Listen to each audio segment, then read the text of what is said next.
Hi friends, இன்னைக்கு சோம்பேறி இளவரசி கதை பாப்போமா? ஒரு அழகான பச்சை பசேல் என்ற கிராமம் இருந்தது. அந்த கிராமத்தின் நடுவே ஒரு பெரிய அரண்மனை இருந்தது. அங்கு நிலா என்ற பெயர் கொண்ட ஒரு அழகான இளவரசி வாழ்ந்து வந்தாள். நிலா பார்க்க தேவதை போல இருப்பாள். ஆனால் மிகவும் சோம்பேறித்தனமாக நடந்து கொள்வாள். சூரியன் உதித்து மதியமே வந்தாலும் நிலா இளவரசி தூங்கிக் கொண்டே இருப்பாள். அவளுக்கு பல்விளக்க கூட ஒரு வேலைக்காரர் வேண்டும். குடிக்க தண்ணீர் வேண்டுமென்றாலும் அவள் கையை அசைக்க மாட்டாள், யாரையாவது கூப்பிடுவாள்.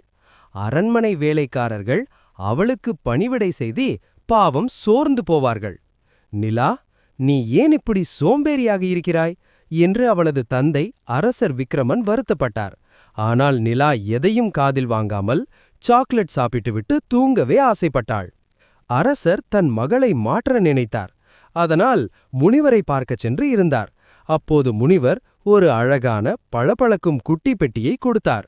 அந்த பெட்டிக்குள் ஒரு மந்திர கடிகாரம் இருந்தது. இந்த கடிகாரம் ஓடினால் மட்டுமே இந்த ஊர்நக்கள் நகர முடியும் என்றார் முனிவர்.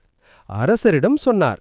மேலும் முனிவர், நிலா இளவரசி வேலை செய்தால் மட்டுமே இந்த கடிகாரம் ஓடும் என்ற ரகசியத்தை சொன்னார்.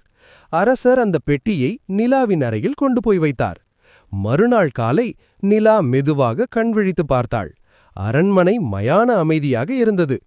எந்த சத்தமும் கேட்கவில்லை. அவள் வேலைக்காரர்களை கூப்பிட்டாள். ஆனால் யாருமே வரவில்லை. அதனால் எழுந்து ஜன்னல் வழியாக எட்டி பார்த்த நிலா அதிர்ந்து போனாள். அங்கு அவள் தோட்டத்தில் செடிகளுக்கு தண்ணீர் ஊற்றிய மாமா அப்படியே சிலை போல நின்றதை பார்த்தாள்.